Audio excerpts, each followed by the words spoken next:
আসসালামু আলাইকুম সুপ্রিয় শিক্ষার্থীরা, আজকে আমাদের টপিকটি হচ্ছে রেইনকোট, অর্থাৎ আমাদের বিশ্ববিদ্যালয় ভর্তি পরীক্ষায় এবং এইচএসসি পরীক্ষায় এই পর্যন্ত যতগুলো কোশ্চেন রেইনকোট থেকে রিপিট হয়েছে সেই কোশ্চেনগুলো নিয়ে আজকে এই ভিডিওতে আলোচনা করার চেষ্টা করেছি। সো ভিডিওটি তোমাদের জন্য খুবই হেল্পফুল হতে যাচ্ছে।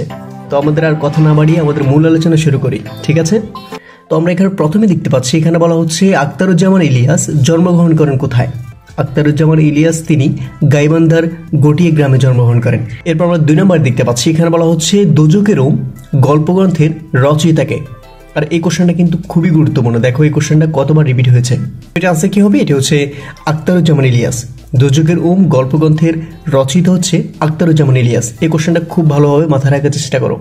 যদি পরীক্ষায় রিপিট হয় কোশ্চেন তাহলে এটা হওয়ার সম্ভাবনা সবচেয়ে বেশি, ঠিক আছে? রেইনকোট গল্পটি কোন গ্রন্থের অন্তর্গত, অর্থাৎ রেইনকোট গল্পটি কোন গ্রন্থ থেকে নেওয়া হয়েছে? তো এটা আনসার কি হবে? এটা হচ্ছে জাল স্বপ্ন, স্বপ্নের জাল এই গ্রন্থ থেকে নেওয়া হয়েছে। এই কোশ্চেনটা খুবই গুরুত্বপূর্ণ, এটা খুব ভালোভাবে মাথায় রাখার চেষ্টা করো। আর ভিডিও শুরুতে তোমাদের আমি একটা কথা বলে দিতে চাই, তোমাদের এই রিপিটেড কোশ্চেনের পিডিএফ গুলো তোমাদের প্রয়োজন আছে কিনা। যদি থাকে তাহলে স্ক্রিনে দেওয়া নাম্বারে যোগাযোগ করো, ইনশাআল্লাহ আমি দেওয়ার চেষ্টা করবো। এই কোশ্চেনগুলো আমাদের পরীক্ষায় ঘুরিয়ে ফিরিয়ে থাকেই। রেইনকোট গল্পটি কার রচনা? এটা কিন্তু আমরা সবাই পারি, সেটা হচ্ছে আখতারুজ্জামান ইলিয়াসের রচনা হচ্ছে কি রেইনকোট। এরপর আমরা 5 নম্বর দেখতে পাচ্ছি, এখানে বলা হচ্ছে দুধ ভাতে উৎপাত গল্প গ্রন্থের রচয়িতাকে। এটা কিন্তু আমরা সবাই পারি, এটা হচ্ছে কি আখতারুজ্জামান ইলিয়াসের রচনা। এরপর আমরা 6 নম্বর দেখতে পাচ্ছি, এখানে বলা হচ্ছে রেইনকোট গল্পটি কত সালে প্রকাশিত হয়?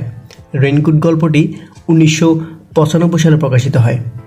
এরপর আমরা 7 নম্বর দেখতে পাচ্ছি, এখানে বলা হচ্ছে আখতারুজ্জামান ইলিয়াসের গল্প গ্রন্থ কোনটি? অর্থাৎ এই 4টা অপশনের মধ্যে আখতারুজ্জামান ইলিয়াসের গল্প গ্রন্থ কোনটা তা আমাদের খুঁজে বের করতে হবে। তো আমরা কিন্তু খুব ভালোভাবে যদি তার গ্রন্থগুলো পড়ি তাহলে কিন্তু খুব সহজেই পারবো। এটা আনসার কি হবে? এটা হচ্ছে দোজখের রোম।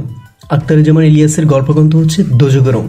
এরপর আমরা 8 নম্বর দেখতে পাচ্ছি, এখানে বলা হচ্ছে চিলেকোঠা সেপাই কার রচিত উপন্যাস? চিলেকোঠা সেপাই এটি হচ্ছে আখতারুজ্জামান ইলিয়াসের রচিত উপন্যাস।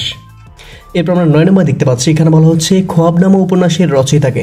খোয়াবনামা উপন্যাসের রচয়িতা হচ্ছে আখতারুজ্জামান ইলিয়াস। এরপর আমরা 10 নম্বর দেখতে পাচ্ছি, এখানে বলা হচ্ছে কোনটি উপন্যাস? অর্থাৎ এই 4টা অপশনের মধ্যে কোনটি উপন্যাস তা আমাদের খুঁজে বের করতে হবে। আমাদের আখতারুজ্জামান ইলিয়াসের রেইনকোট গল্পের তার উপন্যাসটা সবচেয়ে বেশি আসে, অর্থাৎ খোয়াবনামা যে উপন্যাসটি আছে। তো এখানে আমাদের আনসারটা কি হবে? সেটা হচ্ছে খোয়াবনামা। রেইনকোট গল্পে নুরুল হুদা কোন বিষয় শিক্ষক ছিলেন? এই কোশ্চেনটা তোমরা তারাই পারবে যারা বাংলা প্রথম বইটা খুব ভালোভাবে পড়েছো। তো আমরা কিন্তু আনসার কি হবে সেটা জানি, সেটা হচ্ছে কি রসায়ন। রেইনকোট গল্পে নুরুল হুদা কোন বিষয় শিক্ষক ছিলেন? তিনি ছিলেন রসায়নের শিক্ষক, ঠিক আছে? পাকিস্তানি হানাদের ভয়ে রেইনকোট গল্পে নুরুল হুদা কতবার ভাষা বদলিয়েছেন? তো এটা আনসার কি হবে? এটা হচ্ছে 4 বার। পাকিস্তানিদের ভয়ে তিনি 4 বার ভাষা পাল্টিয়েছিলেন, ঠিক আছে? রেইনকোট গল্পের কথককে, অর্থাৎ রেইনকোট গল্পটি কে আলোচনা করেছিল? সেটা হচ্ছে কি নুরুল হুদা। এরপর আমরা 14 নম্বর দেখতে পাচ্ছি, এখানে বলা হচ্ছে রেইনকোট গল্পের অধিকাংশ ঘটনা কার জবানিতে ব্যক্ত? অর্থাৎ অধিকাংশ ঘটনাগুলো কে বর্ণনা করেছিলেন? তো এটা আনসার কিন্তু আমরা সবাই পারি, সেটা হচ্ছে নুরুল হুদা। রেইনকোট গল্পের রেইনকোট গায়ে দিয়ে নুরুল হুদার মধ্যে কোন ভাবে সঞ্চারিত হয়েছে? এটা আনসার কি হবে? এটা হচ্ছে উষ্ণতা, সাহস ও দেশপ্রেমে সঞ্চারিত হয়েছে। এরপর আমরা 16 নম্বর দেখতে পাচ্ছি, এখানে বলা হচ্ছে রেইনকোট গল্পে ভীতু নুরুল হুদা সাহসী হয়ে ওঠার মূল কারণ কি? এই কোশ্চেনটা আমরা একটু আগে রিপিট পেয়েছি, সেটা হচ্ছে কি উষ্ণতা ও দেশপ্রেম। তো এটা আনসার কি হবে? এটা হচ্ছে সঞ্চারিত উষ্ণতা ও দেশপ্রেম, ঠিক আছে? সেম কোশ্চেনগুলোই কিন্তু ঘুরিয়ে ফিরিয়ে থাকে। আমরা 17 নম্বর দেখতে পাচ্ছি, এখানে বলা হচ্ছে রেইনকোট গল্পে ব্যবহৃত রেইনকোট টিকার, অর্থাৎ এই রেইনকোটটা কে গায়ে দিয়েছিল? গায়ে দিয়েছিল কিন্তু নুরুল হুদা। তো এটি কাজ ছিল, এটা হচ্ছে আমাদের মুক্তিযোদ্ধা পিন্টু। তো মুক্তিযোদ্ধা পিন্টু কে? সেটা হচ্ছে নুরুল হুদার শ্যালক। রেইনকোট গল্পে মিন্টু কবে বাড়ি ছেড়ে দিয়েছিল, অর্থাৎ বাড়ি থেকে চলে গিয়েছিল? সেটা আনসার কি হবে? এটা হচ্ছে 23 জন।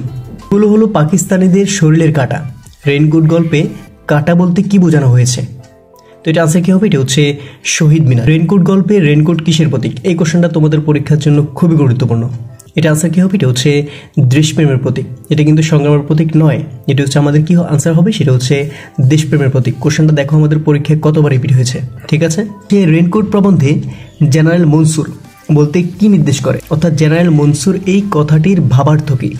তো এটা আনসার কি হবে? এটি হচ্ছে বর্ষাকাল। অর্থাৎ জেনারেল মনসুর এই কথাটি দিয়ে আমাদের বর্ষাকালকে ইঙ্গিত করা হয়েছে, ঠিক আছে?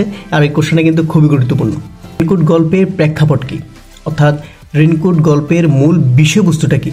এটা আনসার কি হবে? এটা হচ্ছে 1971 সালের মুক্তিযুদ্ধ, ঠিক আছে? 1971 সালের মুক্তিযুদ্ধ হচ্ছে রেইনকোট গল্পের মূল প্রেক্ষাপট। এরপর আমরা 23 নম্বর দেখতে পাচ্ছি, এখানে বলা হচ্ছে রেইনকোট গল্পের পটভূমি যে শহরের। তো এটা আনসার কি হবে? এটা হচ্ছে ঢাকা শহরকে ইঙ্গিত করে করা হয়েছিল। এরপর আমরা 24 নম্বর দেখতে পাচ্ছি, এখানে বলা হচ্ছে রেইনকোট গল্পে মিলিটারি ক্যাম্প কোথায় স্থাপিত হয়েছিল। তো এটা আনসার কি হবে? এটা হচ্ছে কলেজের জিমনেশিয়ামে মিলিটারি ক্যাম্প স্থাপিত হয়েছিল অর্থাৎ স্থাপন করা হয়েছিল। রেইনকোট গল্পে রাশিয়ার ছিল জেনারেল উইন্টার আর আমাদের জেনারেল মনসুন। প্রসঙ্গটি কোথায় উত্থাপিত হয়েছিল, অর্থাৎ এই প্রসঙ্গটি কোথায় আলোচনা করা হয়েছিল। তো এটা আনসার কি হবে? এটা হচ্ছে স্টাফ রুমের ফিসফিস করে কারো কথায় কিন্তু এটা ফুটে উঠেছিল।